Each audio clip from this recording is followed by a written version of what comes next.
L'assemblée qui est là, ce que tu vas donner là, ça contredit ce qu'ils ont chanté. Tu vas faire quoi? Donc ce soir, c'est tout juste, on va parler du Saint-Esprit qui active la puissance du sang de Jésus. Les gens parlent beaucoup du sang de Jésus, mais ils croient que c'est le sang tout seul qui travaille. Le nom de Jésus et le sang de Jésus sont activés par toujours le même Saint-Esprit. Depuis que Jésus est parti, à sa place là, c'est le Saint-Esprit qui fait tout. Quand il était là lui-même, le nom qu'il porte là, ça suffisait largement. Il est parti, il a envoyé quelqu'un. Le sang de Jésus-Christ. Il faut d'abord te voir qu'est-ce que Dieu voit quand on dit le nom de Jésus, quand on dit le sang de Jésus. Par rapport au ciel, qu'est-ce que le ciel pense du nom de Jésus? Qu'est-ce que le ciel pense du sang de Jésus? C'est l'importance que le ciel accorde au sang et à la parole que le Saint-Esprit prend ça maintenant pour manifester. Tout ce que le ciel n'accorde pas d'importance, tu as beau faire ce que tu veux, le Saint-Esprit ne s'intéresse pas à ça. Le Saint-Esprit ne s'intéresse pas à ça. Comprends ça très très bien. Comprends ça. Alors, nous allons aller pas à pas pour voir d'abord comment Dieu voit le sang. Si Dieu accorde une importance à quelque chose, toi tu méprises ça, toi et Dieu, vous ne vous entendrez jamais. Qu'est-ce que Dieu dit sur le sang? Pour mieux le comprendre, on va aller du Nouveau Testament pour retourner dans l'Ancien Testament. Parce que le Nouveau Testament éclaire les choses de l'Ancien Testament. L'Ancien Testament ne peut pas éclairer le Nouveau Testament. C'est le Nouveau Testament qui éclaire, parce que l'Ancien Testament, ce sont les ombres et les images. Ce n'est pas la réalité. Donc, il faut partir de la réalité pour aller comprendre pourquoi Dieu utilisait les images dans l'ancien temps. Ah, là, tu vas comprendre pourquoi les Moïse opéraient comme ça, parce qu'eux, ils n'avaient que l'ombre. Nous, nous avons la réalité. Dans Hébreux 9, verset 11, Dieu commence à nous enseigner sur le sang. Ce sont des enseignements. Vous voyez, dans les restaurants, il y a des plats qu'on mange sur place. C'est formidable. Mais il y a des plats à emporter. Il y a aussi des recettes qu'on te donne pour aller faire chez toi. L'enseignant ne te donne pas un plat à manger. Il te donne des recettes pour que tu ailles préparer chez toi désormais et que tu manges ce que tu veux manger autant que tu veux. L'évangéliste te sert un repas. Tu manges, c'est bon. Mais demain, si tu veux ça, il n'est plus là. Il faut attendre qu'il revienne. C'est l'enseignement qui a fait avancer le monde, oui ou non? C'est quand on a enseigné des ingénieurs, on a formé des gens, ils sont devenus ingénieurs, on les a formés, ils sont devenus médecins. C'est ça qui fait qu'aujourd'hui, ils s'occupent. Quand il entrait à l'école, il ne savait pas. Mais quand il sortait, il avait la connaissance. Donc, Hébreux 9, verset 11, il est écrit là-bas, frères et sœurs, mais Christ est venu. Quand tu lis la Bible là, il faut t'arrêter. On dit Christ est venu, mais Christ est venu. Donc ça veut dire, quand on dit mais Christ est venu, ça veut dire que quelqu'un d'autre est venu avant lui. Mais comme Christ est venu là, il y aura tout de suite là une différence.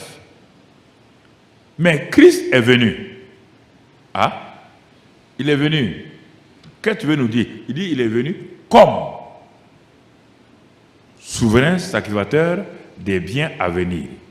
Ah, il y avait un premier souverain sacrificateur. Oui, il s'appelle Aaron.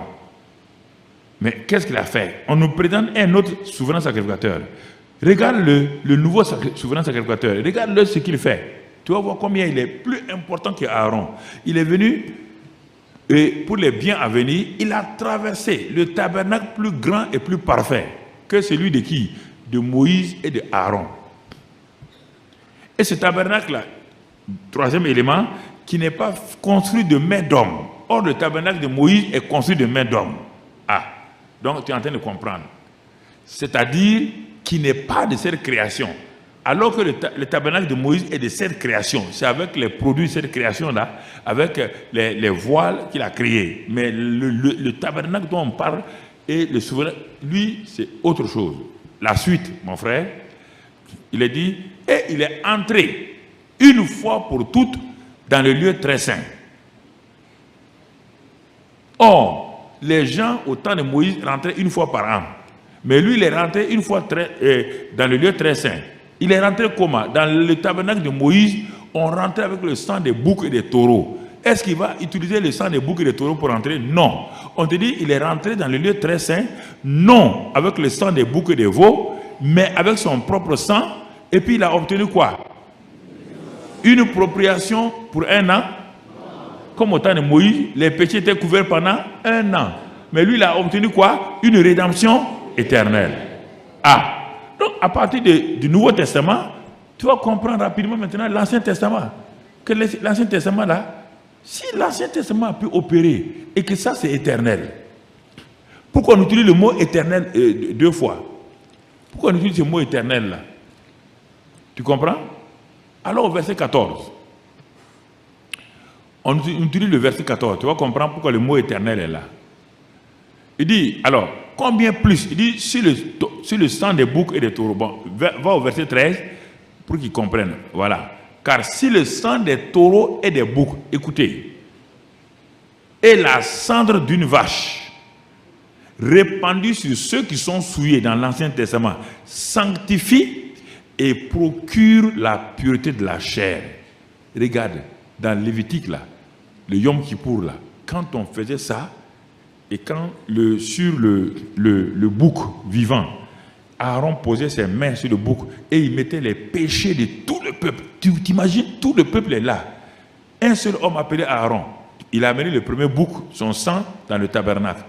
Le bouc vivant là, le bouc d'Azazel, il vient poser ses mains. Tout le monde regarde. Tout le monde, les bandits, les voyous, les criminels, tout le monde, les adultères, tout le monde regarde Aaron posant sa main sur la tête du bouc vivant. Et il dit à Dieu, maintenant que je suis souverain sacrificateur, je pose mes mains sur le bouc vivant parce que le sang du premier bouc a été versé, car sans effusion de sang, il n'y a pas le pardon des péchés. Donc j'ai versé le sang du premier bouc, je l'ai amené devant toi. Maintenant, je vais libérer ton peuple pour une année. Quand il posait ses mains, il proclamait les péchés de tout le peuple sur le bouc là. Et on prend quelqu'un, il chasse le bouc là jusque dans le désert. Quand on ne voit plus le bouc, tout Israël levait la main, criait, nos péchés sont couverts pendant une année. Tu ne peux plus dire à quelqu'un qu'il est criminel. Tu ne peux dire à quelqu'un qu'il est adultère. Non. Pour un an, tout est couvert. Regarde ça, la puissance de ce qui se passe dans l'Ancien Testament. Bien que ce soit l'image. On te dit maintenant, on revient ici, on dit, à cause de ça, maintenant, à combien plus, on te montre, on te fait une comparaison. Si le sang des boucs et des taureaux a fait ça là, combien plus le sang de Christ? Regardez bien, un terme va venir maintenant. Qui, par un esprit éternel, a. Quelqu'un est rentré là-dedans. C'est qui? Le Saint-Esprit. Avec Aaron, il n'y a pas le Saint-Esprit. C'est la loi. Mais ici, on te montre une nouveauté. Le sang de Christ, qui, par un esprit éternel, s'est lui-même offert sans tâche à Dieu, purifiera-t-il votre conscience des œuvres mortes afin que vous serviez le Dieu vivant? Voilà ce que le sang fait par rapport d'abord à ta conscience, par rapport à ton cœur, par rapport à ta vie. Tant que ton cœur là n'est pas purifié d'une mauvaise conscience, tu ne peux pas servir Dieu. Satan va t'accuser. Il s'appelle l'accusateur. Il va dire, quitte là, tu as péché l'autre jour. L'autre jour, tu as fait ça. Il y a 5 ans, tu as fait ça. Il te tourmente avec ça. Si je dis aux gens de lever la main, vous devez tous lever la main. Il va vous tourmenter, vous accuser permanemment avec des choses comme ça. Parce que vous n'avez jamais laissé le sang de Christ, par le Saint-Esprit, venir purifier votre cœur d'une mauvaise conscience afin que vous serviez le Dieu vivant.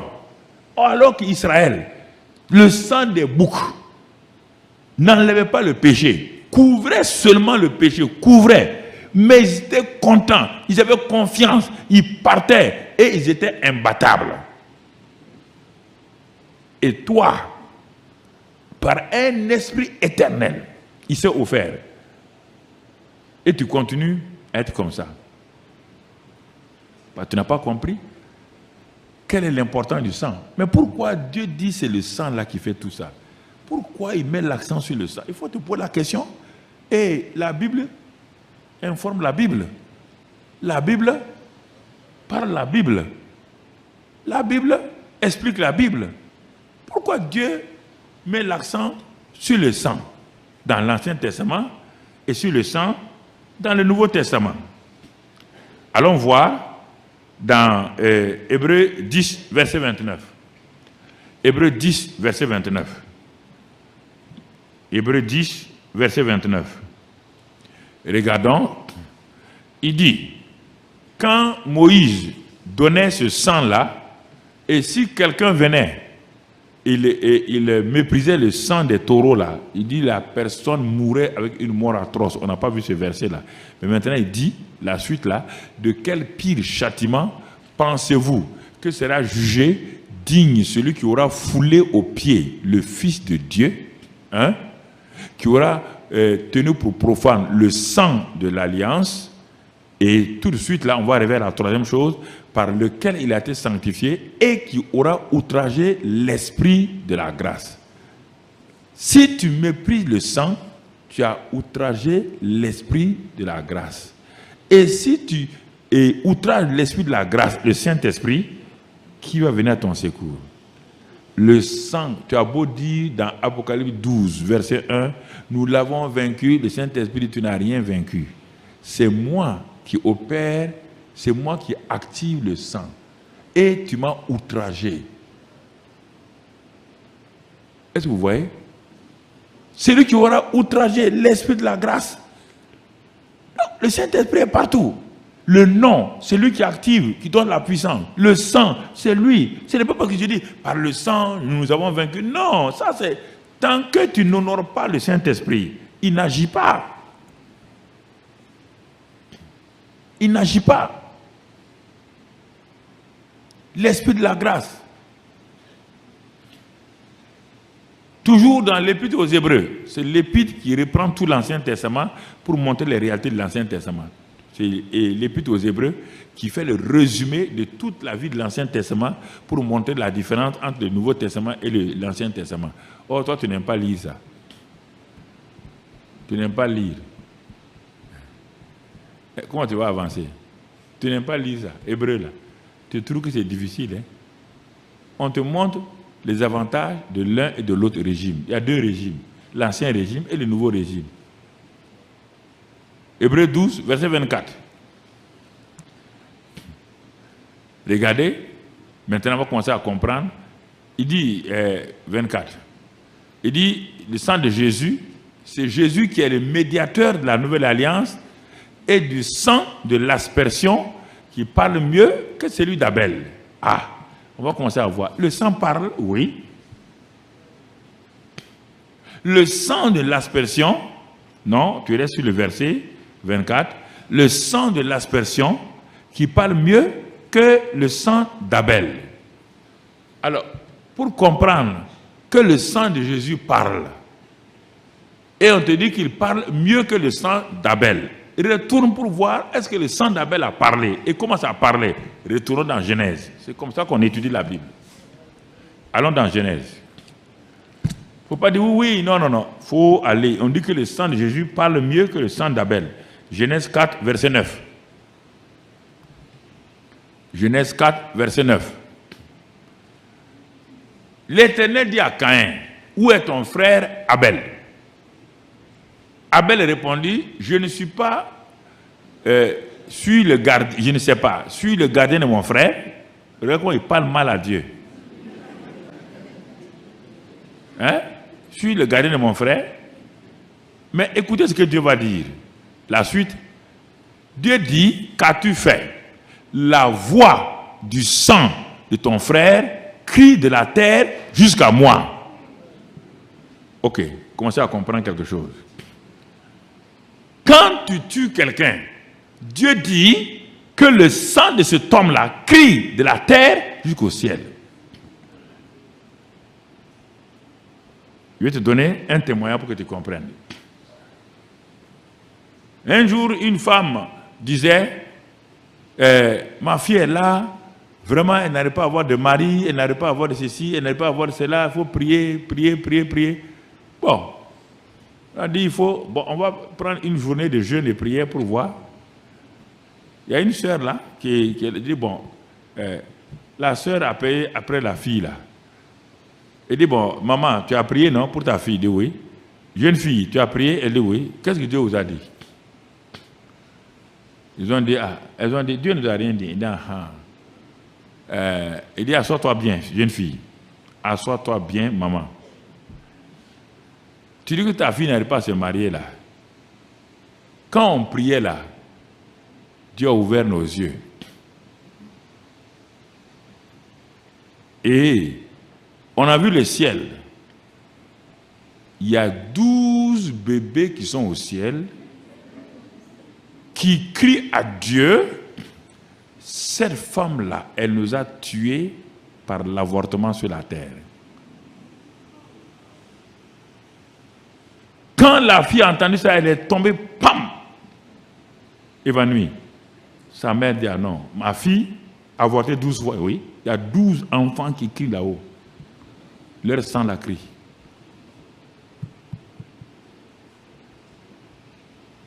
Le sang de ces 12 enfants avortés là crie là-haut. On a mis l'eau dessus, elle s'est réveillée, elle s'est assise. Des filles, il faut parler. Elle dit oui, c'est ça. C'est ce qu'on a vu là, c'est ça même. Il dit, ah. Toi, tu dis tu veux te marier. Les enfants, les 12 enfants que Dieu t'avait donnés, tu les as tous tués. Tu veux que Dieu te donne quoi? Si tu te maries, tu vas rendre ton mari malheureux. Parce qu'il n'aura pas d'enfants.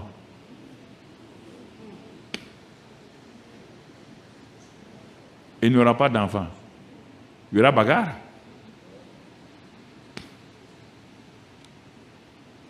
La maman était assise. Non. Ma fille qui va à l'église, là, l'église, elle chante. Mon frère.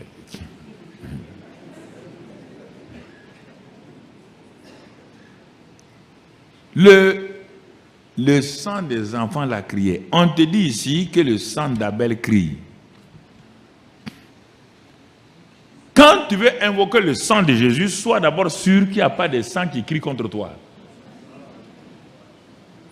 S'il y a des sangs qui crient contre toi, toi tu veux utiliser le sang de Christ Jésus pour lutter contre Satan, il y a un problème. Il faut d'abord que tu fasses taire le sang des innocents là contre toi. Tout le monde dit, oui, Apocalypse 12, 11, nous l'avons vaincu par le sang de Jésus. Oui, c'est quand ta conscience est tranquille, quand il n'y a pas d'accusation contre toi. Et depuis ces jours-là, vous avez vu Caïn, Dieu l'a chassé hors de sa présence, il est devenu un vagabond. Dieu a mis une marque sur lui, il est devenu un vagabond.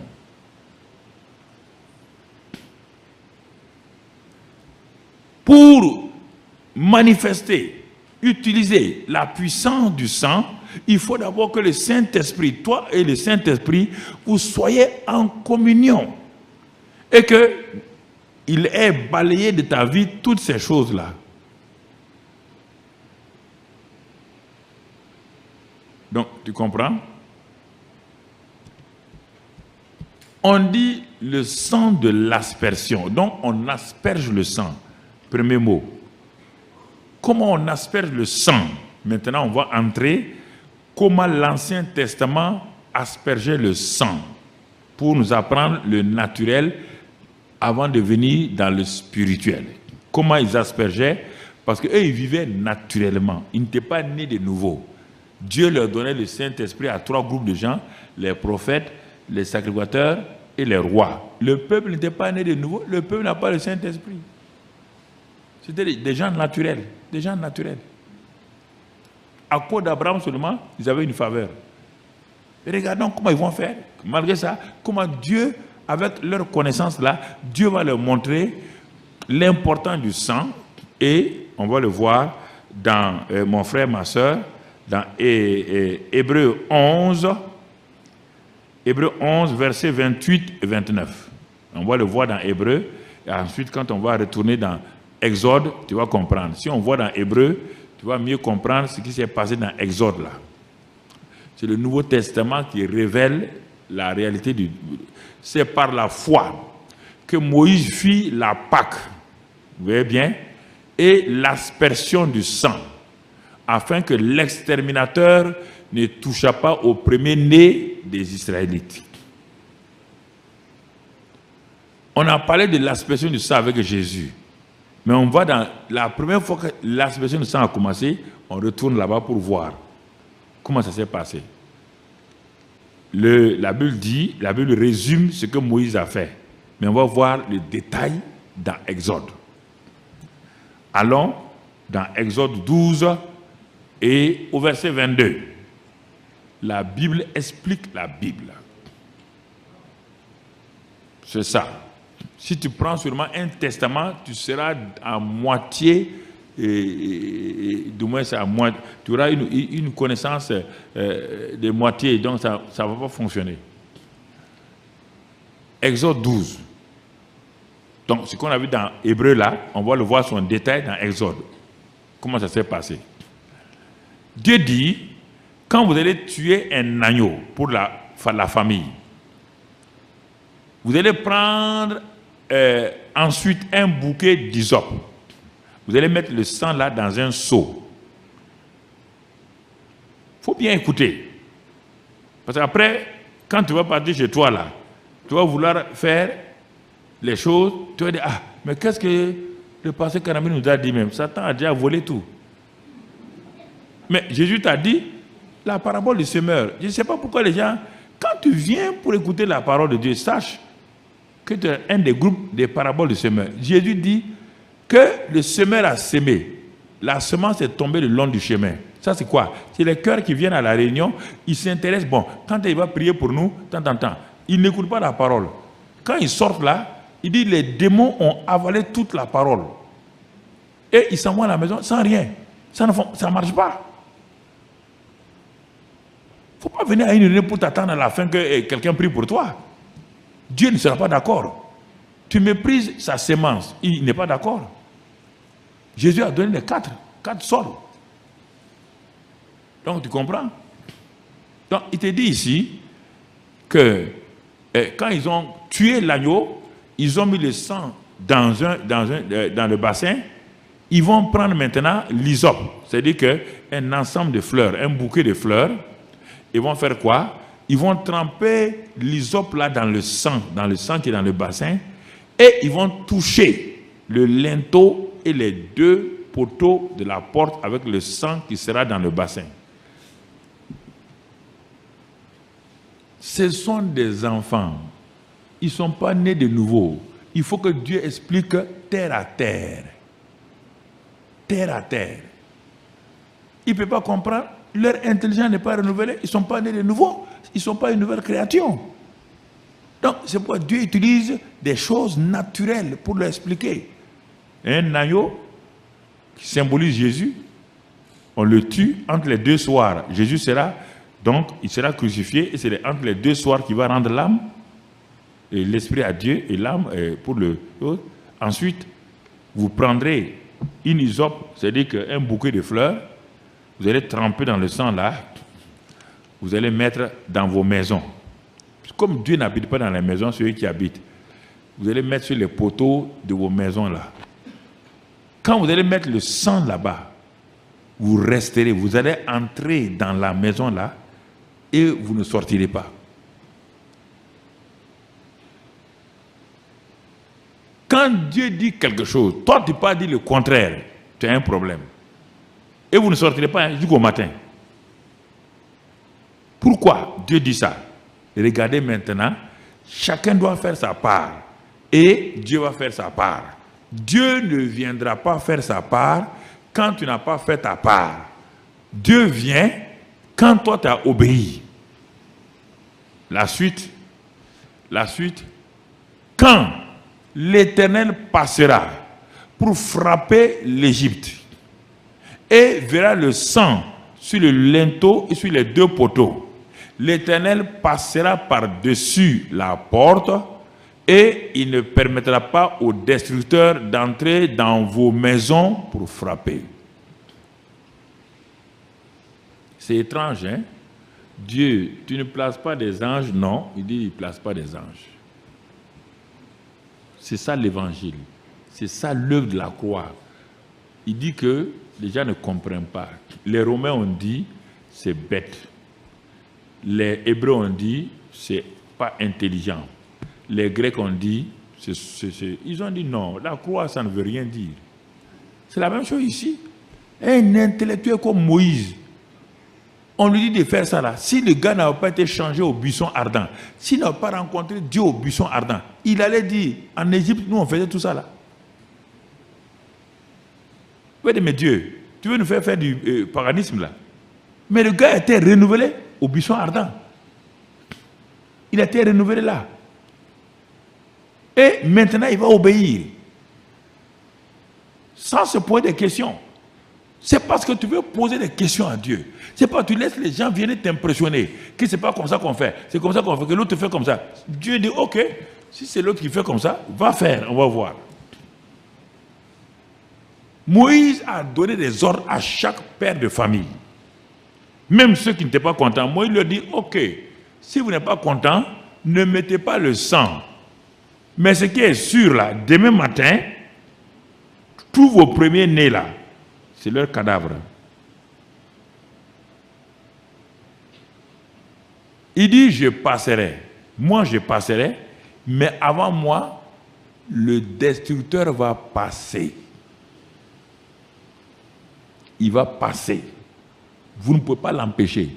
Vous ne pouvez pas empêcher Satan de vous attaquer. Je vous dis, il n'y a pas une prière qui va dire, Satan ne vient pas dans ma maison. Satan ne vient, il va venir. Celui qui vous dit ça, il ment. Il viendra. Mais présente-lui ce que Dieu a dit de le présenter.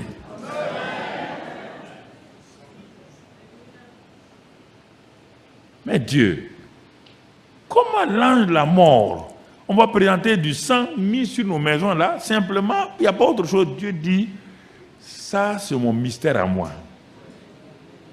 Mettez le sang là seulement.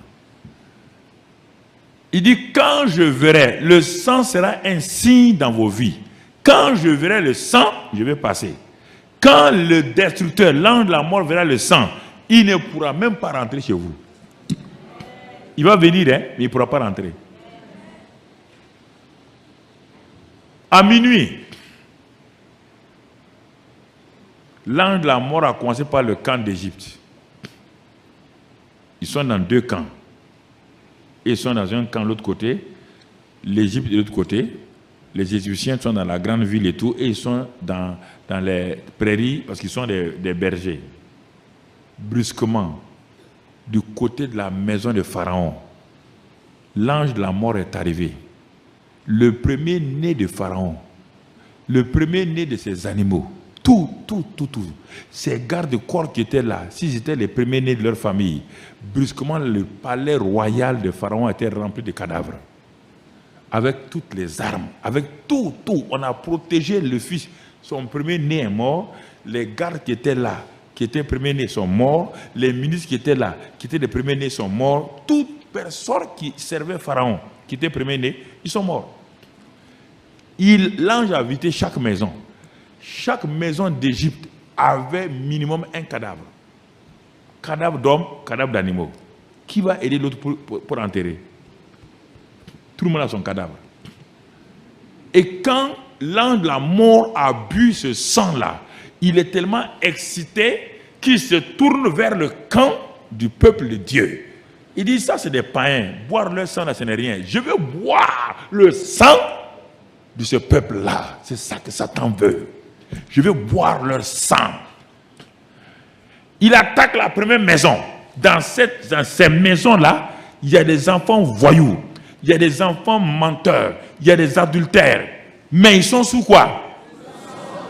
Quand il attaque, quand il vient, il ne peut pas rentrer. Il dit non.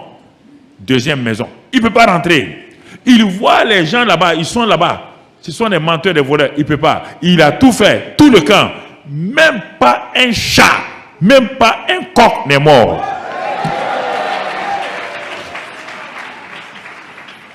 Il faut que vous compreniez l'importance du sang. Ce que Dieu donne, ce n'est pas une formule religieuse, une formule magique.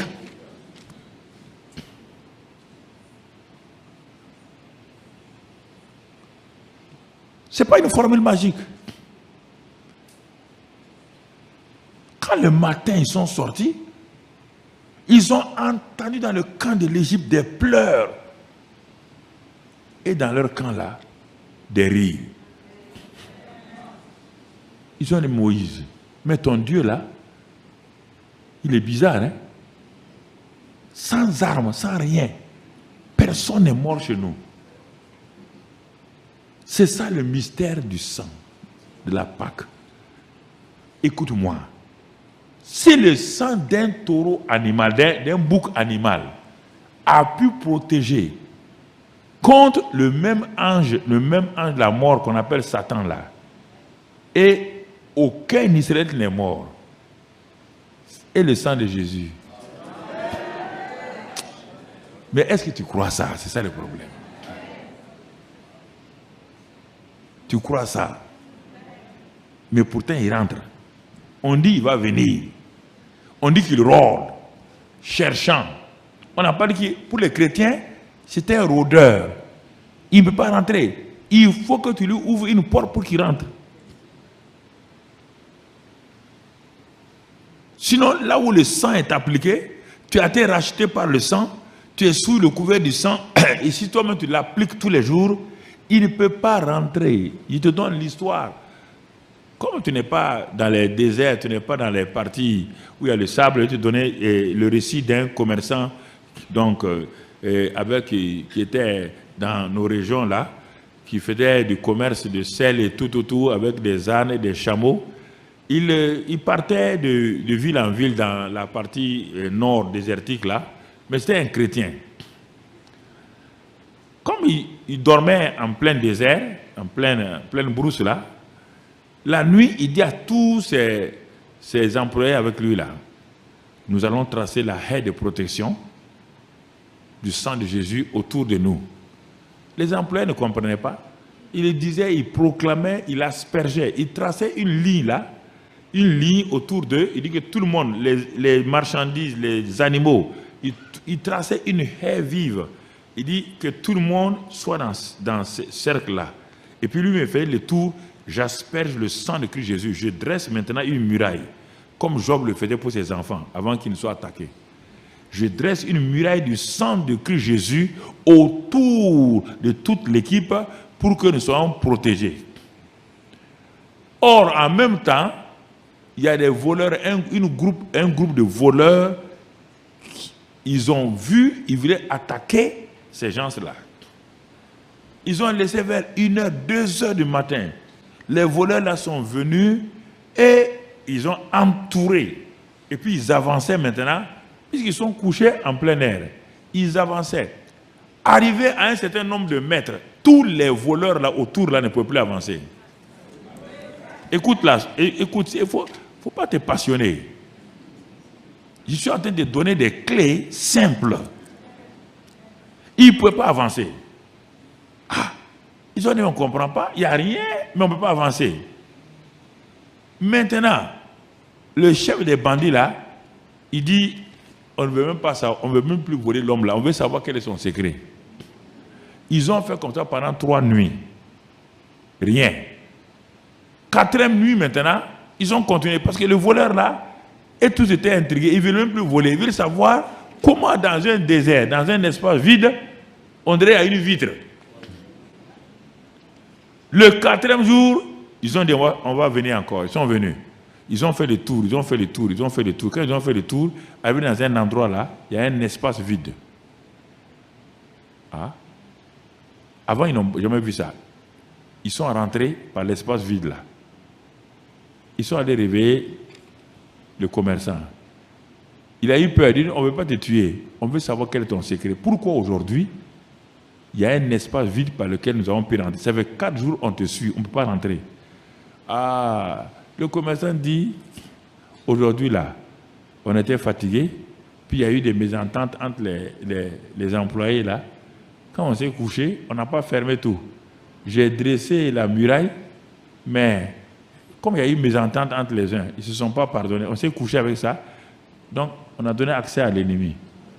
Les voleurs ont dit, maintenant qu'on a compris ça, votre Dieu est réel. Nous aussi, on veut se convertir.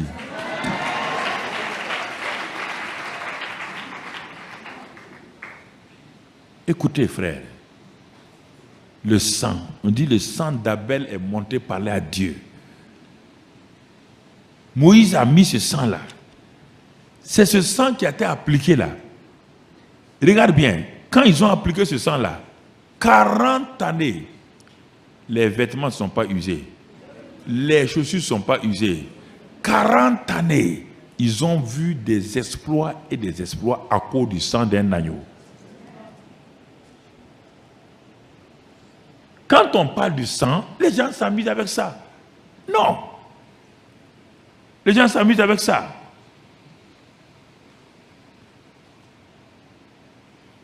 La première fois que j'ai entendu parler du sang, là, moi-même je disais non, il y a quand même le sang. Qu'est-ce que le sang a à voir? Je ne comprenais pas le mystère du sang. Pour moi, le sang là, c'était le liquide rouge là. Dieu m'a dit, si c'est le liquide rouge là, c'est pas ça. Parce que la vie est dans le sang. Tous les secrets de l'homme physique, quand tu retires tout son sang là, même s'il est en bonne santé, il meurt. La vie est dans le sang.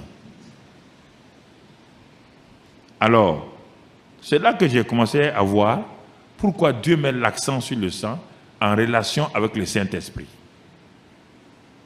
Pourquoi je dois asperger le sang? Pourquoi je dois plaider les mérites du sang? Pourquoi je dois invoquer la puissance du sang? Pourquoi je dois faire tout ça? Pourquoi je dois brandir la puissance du sang contre Satan, contre les attaques sataniques? Je dois brandir régulièrement la puissance du sang de Christ Jésus contre les attaques de l'ennemi, contre ses intrigues, contre ses manières de faire. Puisque le Saint-Esprit est en moi. Et quand je fais ça, je lui donne pourquoi. Pour que tu comprennes, on va aller dans 1 Jean 5 avant de revenir. 1 Jean 5, verset 6. 1 Jean 5, verset 6. 1 Jean 5, verset 6. Regardons ce que la Bible dit. C'est lui, Jésus, Christ, qui est venu avec de l'eau et du sang. Non avec l'eau seulement, mais avec l'eau et avec le sang. Et c'est l'Esprit qui rend témoignage, parce que l'Esprit est la vérité. Verset 7. Car il y a 3 qui rendent témoignage. L'Esprit, l'eau et le sang, et les 3 sont d'accord. Si tu ne mets pas ces 3-là en accord, l'Esprit, l'eau, la parole de Dieu et le sang, si tu ne les fais pas travailler ensemble, ta vie, il dit les 3 sont d'accord. Les 3-là sont d'accord. Alors, tu veux qu'il travaille pour toi? Si tu veux qu'il travaille pour toi, fais tout pour avoir foi dans le sang de Jésus, en te basant sur la parole de Dieu et en laissant le Saint-Esprit agir. Les 3 sont d'accord. Les 3 sont d'accord. Tu comprends? Et c'est pourquoi, quand il dit, vous l'avez vaincu par le sang et par votre témoignage. Mais quand vous vous basez sur l'œuvre de Christ, le sang, et vous proclamez la parole, le Saint-Esprit rentre en action et vous fait entrer dans la victoire de Christ. Vous n'allez pas vaincre Satan, vous l'avez déjà vaincu. Mais pour que la victoire soit manifestée, les gens ne comprennent pas. Les gens veulent la victoire. Non, Christ a déjà obtenu la victoire. Mais pour que la victoire soit transférée de Christ à toi, tu dois mettre d'accord le Saint-Esprit, la parole et le sang. Tu dois obéir. Tu dois invoquer, tu dois proclamer, et c'est ça. Par ta bouche, tu dois proclamer ces choses-là et tu dois le dire avec foi. Écoute-moi, le chant que nous chantons, il y a puissant dans le sang de Jésus-Christ. Les Anglais disent, there is power in the blood of Jesus. Il y a une petite fille qui dans son église aimait chanter ce chant-là. Il y a puissant dans le sang de Jésus. Et son père, la cour de son père était collée à la cour d'un grand féticheur. Un jour, la maman de la fillette a lavé les caleçons de la fillette là, les a mis sur une corde dans leur cour. Et puis un grand vent est venu, la pluie allait venir, le grand vent a pris les caleçons là, a les jeter dans la cour du féticheur. Oh, le féticheur, tout le monde avait peur de lui. Bon, quand le caleçon est tombé là-bas, les caleçons sont tombés là-bas, le féticheur est sorti, il a vu ces caleçons. Comme le féticheur, lui, il croit que c'est quelqu'un qui veut qui veut lui faire du mal déjà. Il a foncé pour aller prendre le caleçon de la petite là. Quand il est arrivé à 1 mètre, il voulait tendre sa main. Il y a une puissance électrique qui s'est déchargée et le féticheur est tombé. Il a eu peur. Il a dit à sa femme, il y a un autre féticheur qui veut me tuer. Et la maman, en ce moment, quand le vent a cessé, la maman cherchait les caleçons de sa fille. Et elle est partie taper à la porte du féticheur là. Elle dit, je suis venu pour prendre le caleçon. Le féticheur dit, ne touche pas le caleçon là. Hein. Le caleçon là est dangereux. Il ne faut pas toucher. Mais au moment où la maman allait là-bas, la petite fille qui aimait chanter, j'ai dit, Pawa, Pawa. Elle est rentrée dans la cour là. Elle dit à maman, mais voilà mon caleçon là. Elle a couru. Le féticheur dit non, dis à ta fille de ne pas toucher. Il ne faut pas toucher, elle va mourir. La petite fille est partie prendre son caleçon, elle dit, j'ai dit, Pawa, Pawa. Le féticheur dit, hein?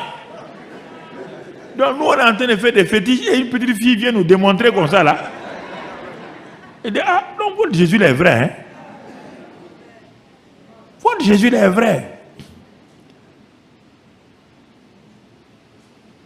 Quand on a dit évangélisation, c'est-à-dire, on dit que va avec l'onction que tu as échoué. Écoute, il y a des témoignages comme ça. Il y a deux jeunes gens qui sont allés pour une croisade d'évangélisation de maison à maison. Ils sont arrivés chez un féticheur. Ils ont dit, papa, on vient te parler de Jésus. Il dit, hey, moi-même je suis Dieu. Moi aussi je suis Dieu. Vous les chrétiens, là, tout le temps, Dieu, Dieu, Dieu. Moi aussi je suis Dieu. Tu ne voyez pas, tous les gens ont peur de moi, non? Bon. Comme on avait dit aux gens, quand vous partez évangéliser là, il ne faut pas discuter avec les gens. Il ne faut pas discuter. Il faut lui demander, est-ce qu'on peut prier pour vous? Est-ce que vous avez un besoin? Vous avez un besoin? C'est ça qui fait que votre évangile sera réel. Féticheur dit, mais oui, je suis maintenant à ma 17e femme. Les 16 là sont mortes. Quand elles sont en grossesse, elles perdent du sang, puis elles meurent. Les deux jeunes ont dit, ça ce n'est rien papa. Il dit, la 17e, là, elle est couchée, et elle est en train de perdre du sang, elle va mourir. Les deux enfants sont allés, ils ont dit, au nom de Christ, nous commandons au sang de s'arrêter et tout. Et puis ils ont quitté, ils dit, papa, c'est fini. Puis ils ont quitté, aller dans la prochaine maison pour témoigner. Au moins, ils arrivent dans l'autre maison là, ils entendent derrière eux le féticheur crier, courir. Dit, venez, venez, le sang s'est arrêté. Venez et parlez-moi de votre Jésus là.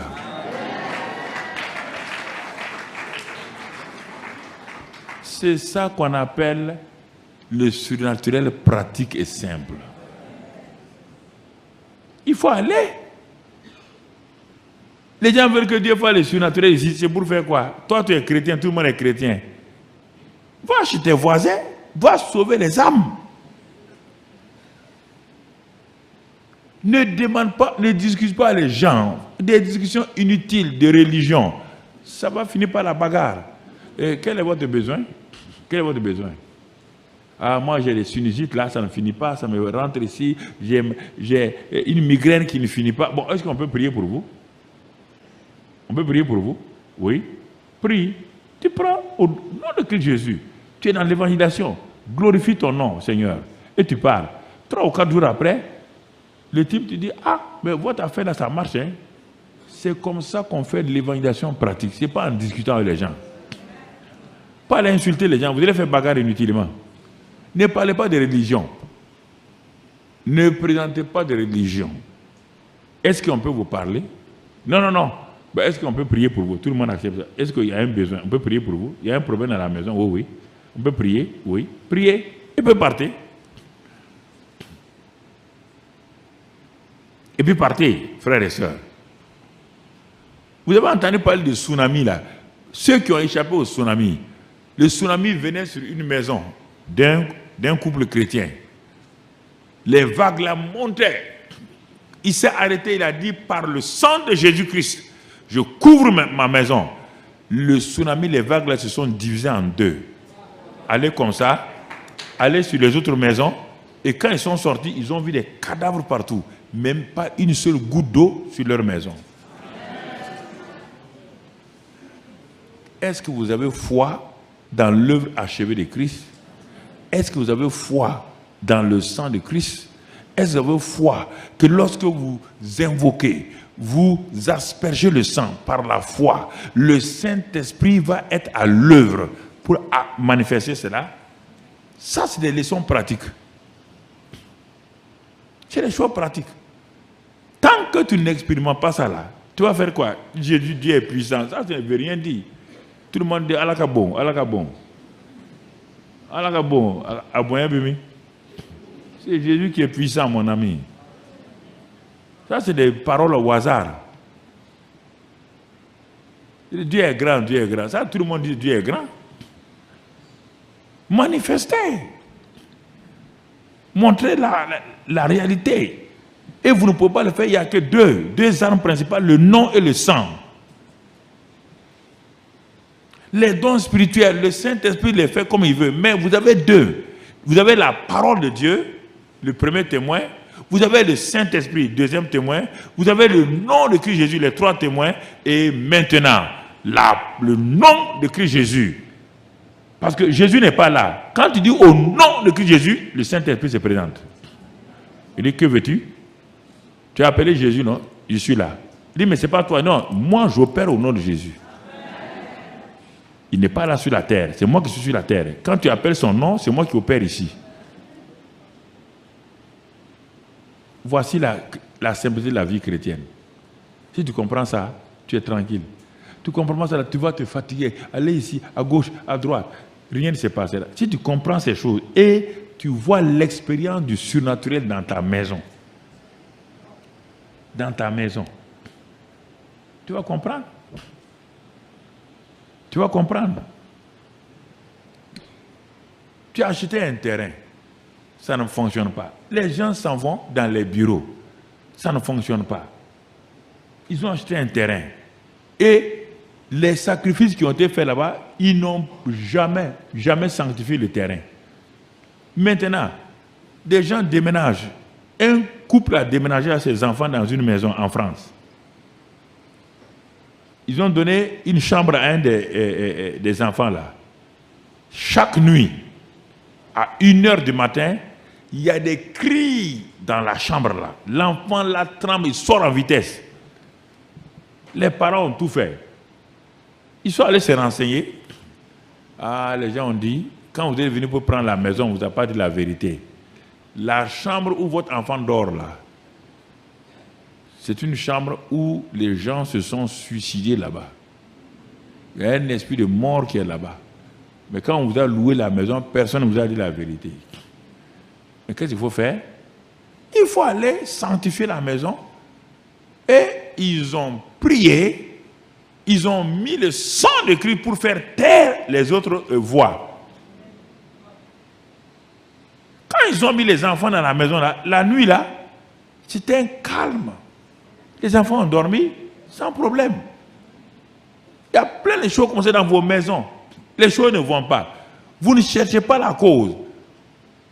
Vous attaquez les sorciers.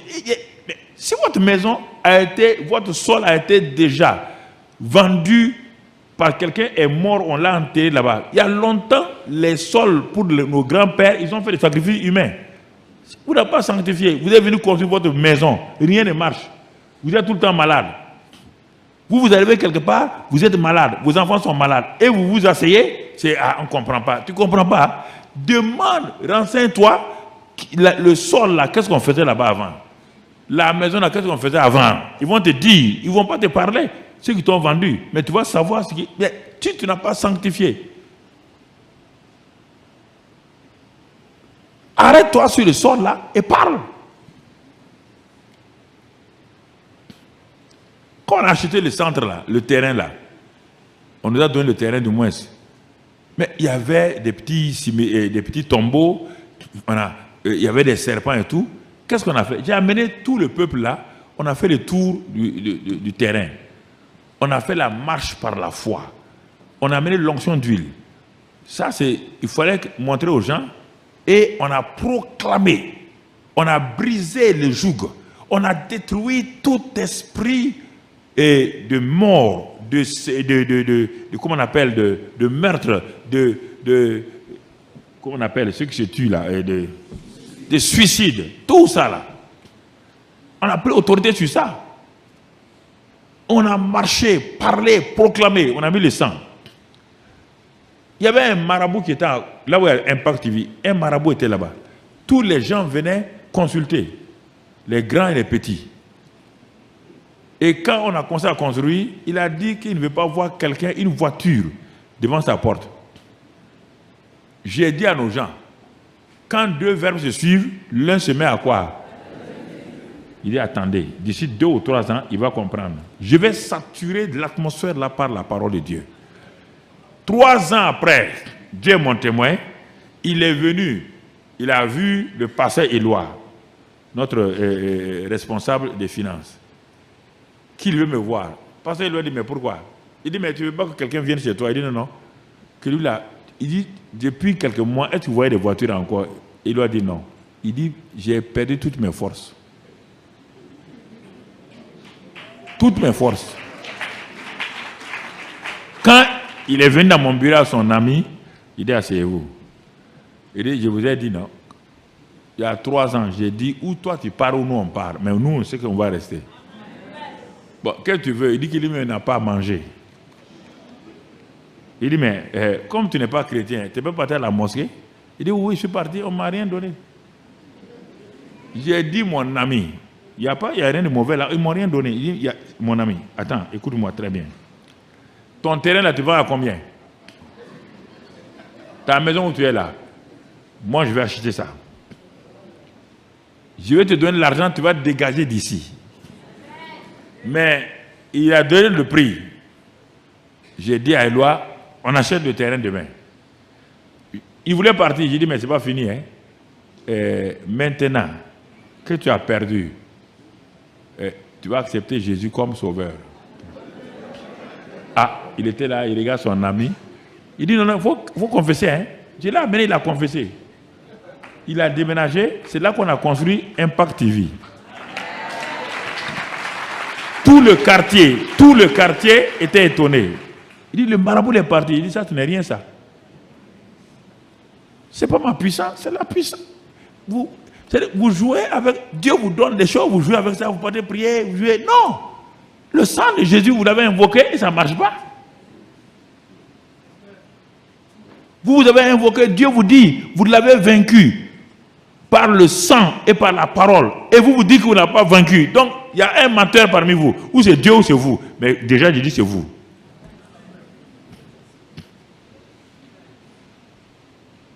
C'est vous. Parce qu'on dit le Saint-Esprit, la parole et le sang. Si vous communiez avec le Saint-Esprit, vous appuyez sur la parole, le sang devient une arme. Une arme.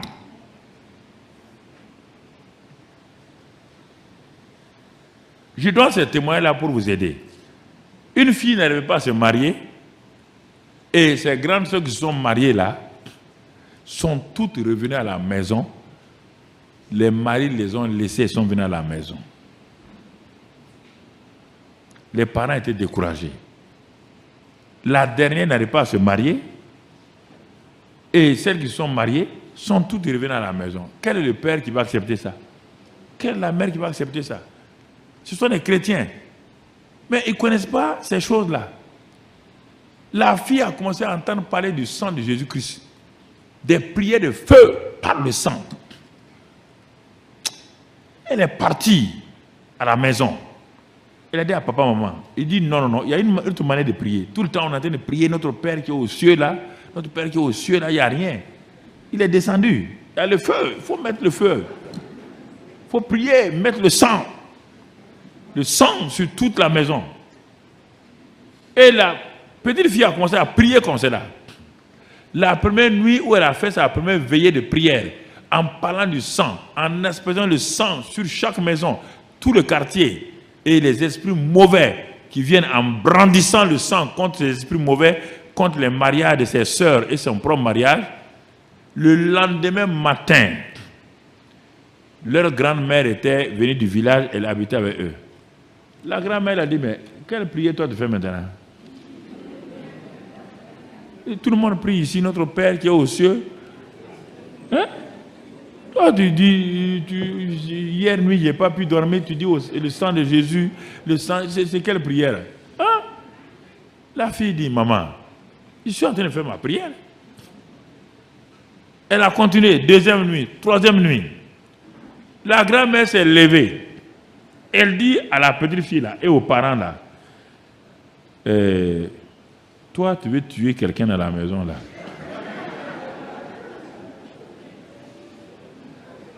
Il faut dire à votre fille là, elle veut tuer quelqu'un dans la maison. Mais personne ne comprenait. Personne.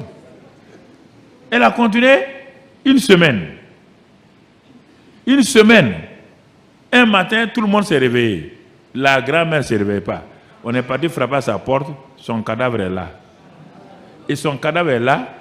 Comme les gens n'entraient pas dans la maison de la mémé là, dans la chambre devant là, il y avait les noms de ces petites filles là attachés au fétiche et tout.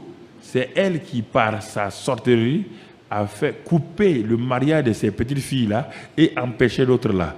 Quand on a détruit cela par le feu, par la puissance de Dieu, sans savoir comment les maris là sont revenus prendre un à un leurs femmes.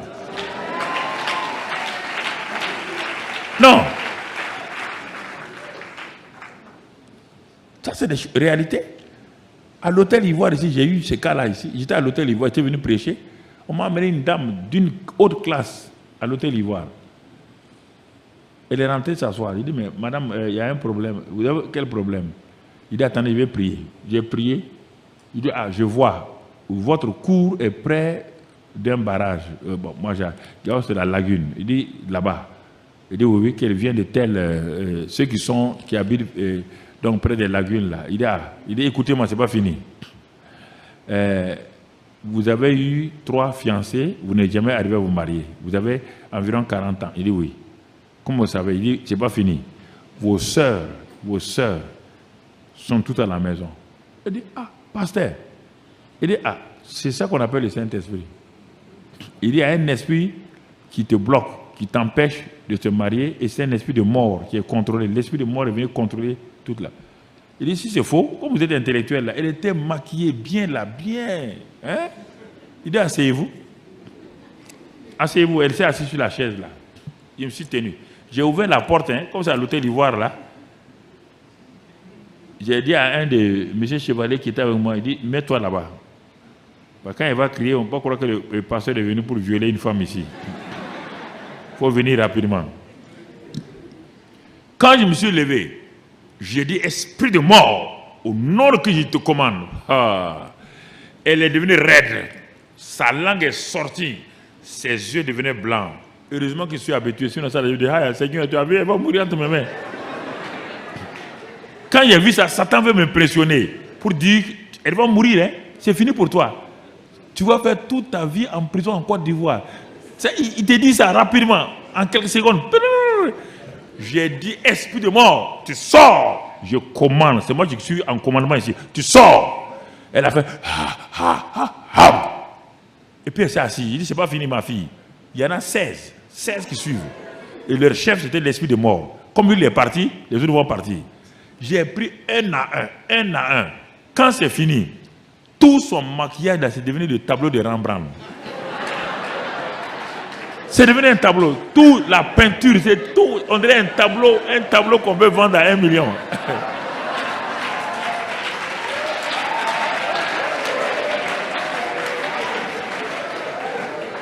Ici, hein, à l'hôtel Ivoire.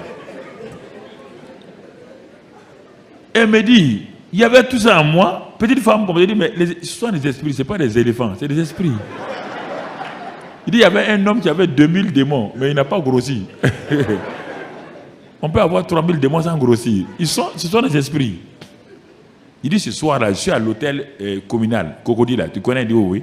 J'ai un programme ce soir-là. Dis à toutes tes soeurs là de venir s'asseoir au premier rang. Dis-leur ce que tu as vécu et non pas venir s'asseoir.